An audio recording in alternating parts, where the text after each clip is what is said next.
Excuse me. अहो madam,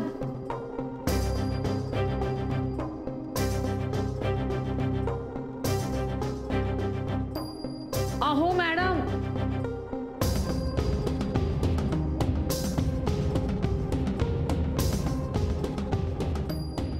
अहो madam,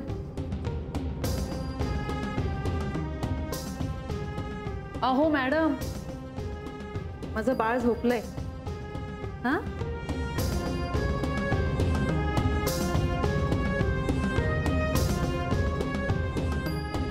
अहो मॅडम, अहो मॅडम,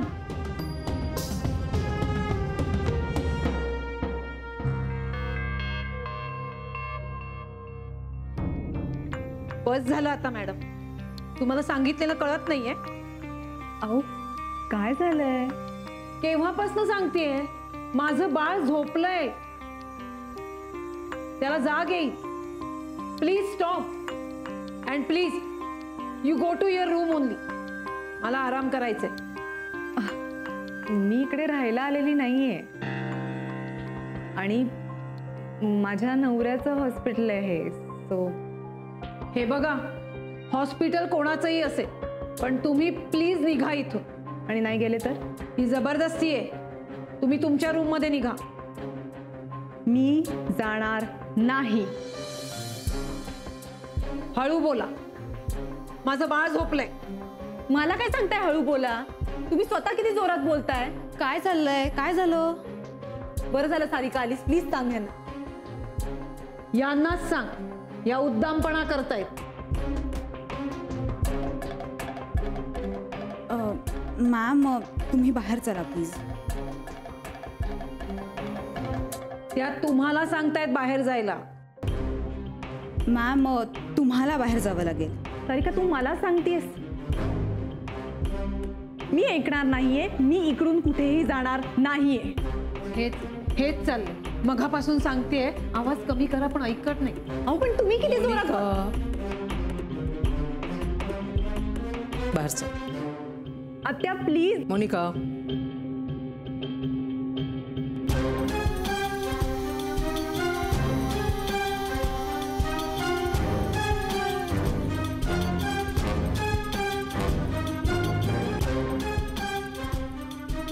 तुम्हाला जो काही त्रास झाला त्याबद्दल मी सॉरी.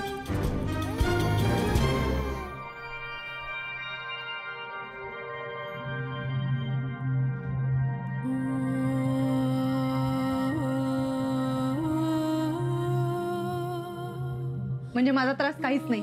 तुझी काहीच चूक नव्हती. टीव्ही बघणं चूक आहे? हो पण ती तुझी रूम नव्हती. माझ्या रूम मध्ये टीव्ही नाहीये आत्या. हे हॉस्पिटल आहे, हॉटेल नाही. माहितीये मला, पण माझा नवरा आहे ना हॉस्पिटलचा मालक. तरी इकडची लोक, इकडचा स्टाफ माझा सर्रास अपमान करून जातात सगळ्यांसमोर. त्यांनी फक्त नियमांचं पालन केलं.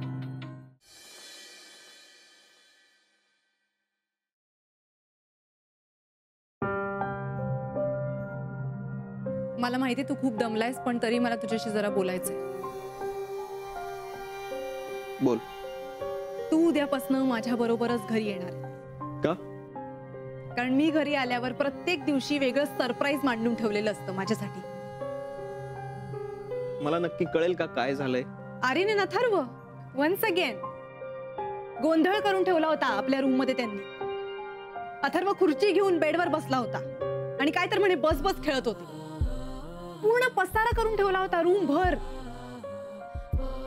विक्रांत, आय नो ते दोघंही लहान आहेत, त्या दोघांनाही नाही कळत, पण गीता काकींचं काय? कळतं ना गीता काकींना सगळं.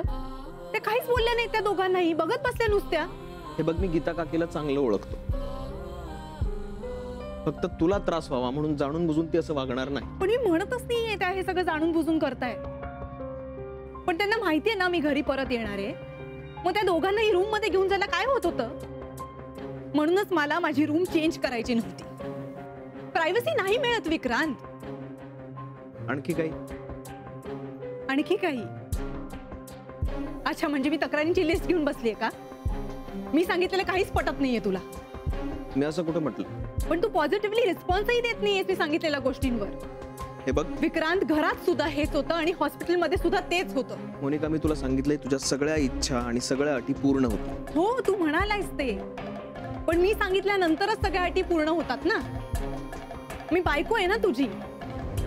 नवऱ्याला बायकोच्या मनातलं सगळं कळणं अपेक्षित आहे.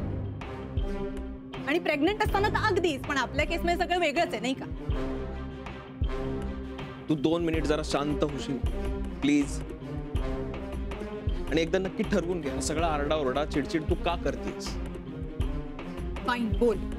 आणि तुला हे मी सगळं शांतपणे सांगतोय कारण मला माहितीये मूड स्विंग्स होतात या दिवसात, चिडचिड होते.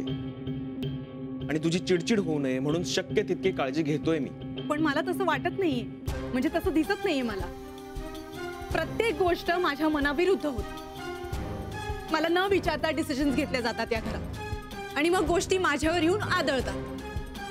म्हणून मग मी तू तुझा एक समज जर दूर केलास ना मोनिका, तर तुला कशाचाच त्रास होणार. आणि तो म्हणजे तुझ्या आजूबाजूची सगळी माणसं तुझ्या विरोधात नाहीयेत. आर्यन आणि अथर्व लहान आहेत.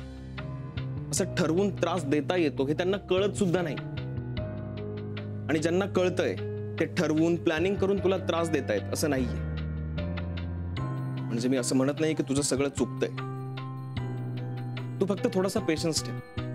जर पेशन्स नाही ठेवलास ना तर राग, चिडचिड ह्या गोष्टी वाढत जातील आणि त्याचा वाईट परिणाम पोटातल्या बाळावर होईल.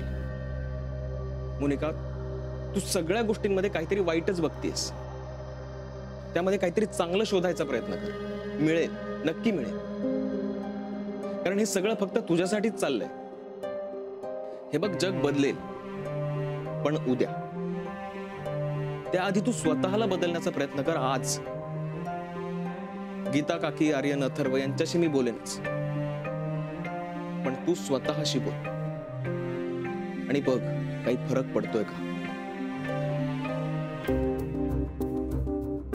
हाच प्रॉब्लेम आहे. परिस्थिती समजूनच घ्यायची नाही, फक्त लेक्चरचा मलम लावतायत. जखमेवर फुंकर नाही घालतायत आणि म्हणे हा डॉक्टर.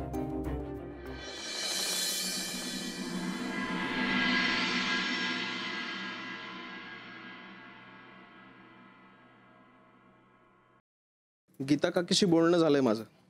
तुला काही बोलायचंय? नाही, काही नाही. चल मग निघूया आपण. नाही, तू पुढे हो, मी आलेच. बर.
आई, वहिनी दाराला कुलूप लावून गेली.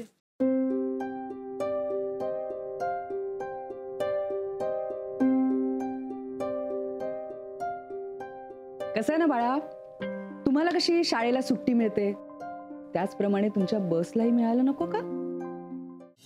मला पोटात काहीतरी होतंय. मानस, काका, हा निघतो आम्ही. हो, एक मिनिट. ही मोनिका, विक्रांतची बायको.